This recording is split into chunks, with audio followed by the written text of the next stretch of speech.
So one of the interesting techniques that did sort of come out of foreign language learning, and foreign language learners or polyglots were early adopters, was Anki or Anki, the flashcard app, and then it more recently took off with medical school students.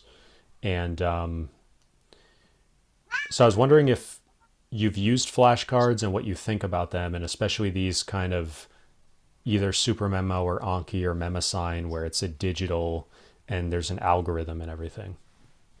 Um, I have I've got some old fashioned flashcards in a box where you use. I've never used them very much though because I found that basically, and again I've had a more recent discussion about Anki where people said it's you can actually put in your own sentences and do more with it than like vocabulary. But I always associated flashcards with like memorizing vocabulary lists. Mhm. And again, as I just mentioned, teaching yourself a language is a very different thing from being taught in school. And maybe memorizing vocabulary lists has a place in school language learning. I don't think so, really, but it certainly doesn't have a place when you're teaching yourself. I always found it much more effective to sort of learn whole dialogues, learn words in sentences as they're connected, like sort of that encyclopedic mind thing again. If Mhm. you learn a dialogue, you're learning the words, but the words are connected and there's grammar tying them together and you're actually saying that. So I've always favored sort of listening and speaking along with dialogues and internalizing the whole thing rather than memorizing through cards. So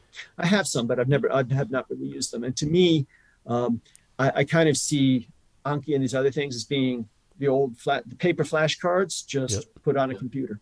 So there's might be more to them, but I have not really used Okay. them.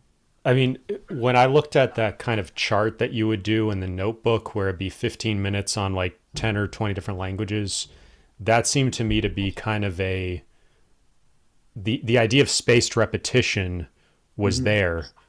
And so I was wondering kind of what your theory is or whatever on like how does memorization, like when you say you're learning a dialogue, are you memorizing the dialogue or are you just repeatedly listening to it and maybe speaking it? Like what is the memory, what is your theory of memory in terms of like how does how do you actually memorize this stuff or how do you Yeah, remember it?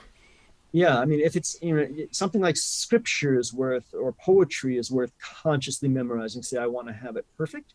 Okay. A dialogue from a textbook doesn't need to be memorized in that way. I Yeah. like to use the rather than memorization to think of internalization or digestion. Okay. If you eat food, okay, you want to get the nutrition from it, you want to digest it and have it go into your body and be transformed and do this. You don't need to worry if the food that you've eaten has stayed that piece of sweet potato or whatever it was that you ate. Mm-hmm. I kind of think of dialogues learning being similar. It's like I'm not concerned with saying, do I get, have I memorized it perfectly? I'm able to spit it out, but has my brain processed it? The information that's contained in it, can I now take this dialogue and have a similar dialogue? Is it something that I could say, okay, I learned this, from a situational textbook, and now I'm actually in a living situation? Can I not just parrot exactly what I heard, but like take that basic structure and use it in an organic living form?